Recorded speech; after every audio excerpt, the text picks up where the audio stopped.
1857 నాటి సిపాయిల తిరుగుబాటుకు 10 ఏళ్ల ముందే బ్రిటిష్ పాలకుల నిరంకుశత్వాన్ని ప్రశ్నించి స్వాతంత్ర్యం కోసం పోరాడి ఉరి కొయ్యకు వేలాడిన విప్లవ వీరుడు ఉయ్యాలవాడ నరసింహారెడ్డి.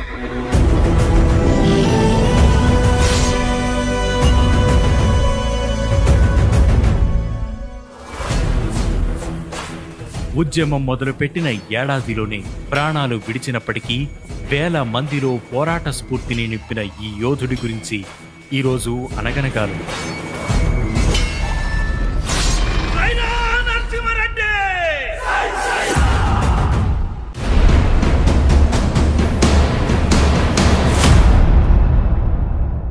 పద్దెనిమిదవ శతాబ్దంలో రాయలసీమలో పాళెగాళ్ల వ్యవస్థ అమల్లో ఉండేది. నిజాం నవాబు రాయలసీమ ప్రాంతాలను బ్రిటిష్ వారికి అప్పగించడంతో పాలెగాళ్లు బ్రిటిష్ ప్రభుత్వం అధీనంలోకి వచ్చారు. బ్రిటిష్ ప్రభుత్వం వారి ఆస్తులు మాన్యాలపై కన్నేసి వాటిని ఆక్రమించుకునే ఉద్దేశంతో వారి అధికారాలకు కోత విధిస్తూ పాలెగాళ్ల వ్యవస్థను రద్దు చేసి వారికి నెలవారీ భరణాలు ఏర్పాటు చేసింది. ఇప్పటి కర్నూలు జిల్లాలోని ఉయ్యాలవాడకు పాలెగాడిగా నరసింహారెడ్డి తండ్రి పెదమల్లారెడ్డి ఉండేవాడు. నరసింహారెడ్డి తల్లి నీలమ్మ పెదమల్లారెడ్డి రెండో భార్య. ఆమె తండ్రి జయరామరెడ్డి కూడా జమీందారే. అతనికి కొడుకులు లేకపోవడంతో మనవడు నరసింహారెడ్డిని దత్తత తీసుకున్నారు. జయరామరెడ్డి మరణం తర్వాత అతడి వారసుడైన నరసింహారెడ్డికి భరణం ఇచ్చేందుకు బ్రిటిష్ ప్రభుత్వం నిరాకరించింది. అంతేకాదు, భరణం కోసం తన అనుచరుణ్ణి పంపిస్తే అక్కడి తహసీల్దార్ చాలా అవమానించి పంపించాడు. ఆ అవమానం నరసింహారెడ్డిలో ఉద్యమ కాంక్షను పెంచింది. ఇతర పాలెగాళ్లను కూడగట్టుకుని 500 మంది బోయ సైన్యంతో కలిసి 1846 జూలై 10న బ్రిటిష్ ట్రెజరీపై దాడి చేసి 805 రూపాయలు 10 అణాల 4 పైసలను కొల్లగొట్టారు.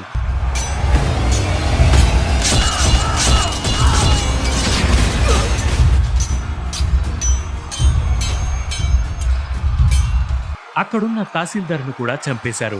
దాంతో బ్రిటిష్ సైన్యం అతడిని వెతకడం మొదలుపెట్టింది. సైన్యాన్ని కూడా రంగంలోకి దించింది. కెప్టెన్ నాట్, కెప్టెన్ వాట్సన్ల నాయకత్వంలో వచ్చిన దళాలు ఆయన్ను పట్టుకోలేక వెనుదిరిగాయి.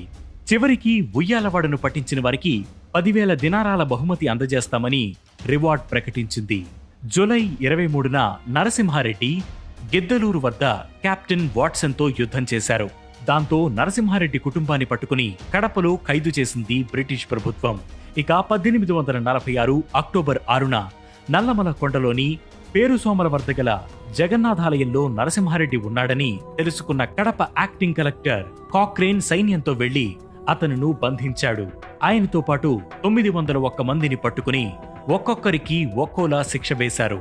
నరసింహారెడ్డి ప్రభుత్వంపై తిరుగుబాటు చేశాడని, హత్యలు దోపిడులకు పాల్పడ్డాడని, అతడు దోపిడీ దొంగని బ్రిటిష్ స్పెషల్ కమిషనర్ తీర్పునిచ్చి అతనికి ఉరిశిక్ష వేస్తున్నట్లు ప్రకటించారు.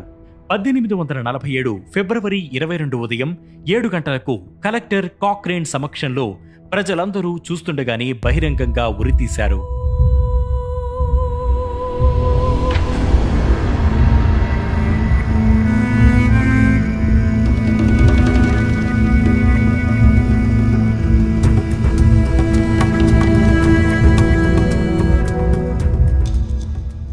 విప్లవకారులు భయపడేలా నరసింహారెడ్డి తలను 1877 వరకు 30 ఏళ్ల పాటు కోయింకుంట్ల కోటలో ఉరి కొయ్యకు వేలాడదీసి ఉంచారు. కానీ ఆ చర్యతో ప్రజల్లో భయం కాకుండా పోరాడితే ఎప్పటికైనా విజయం సాధించే తీరతామన్న భావన పెరిగింది. ఉయ్యాలవాడ నరసింహారెడ్డి ప్రాణాలు వదిలిన 100 ఏళ్లకు మన దేశానికి స్వాతంత్రం వచ్చింది.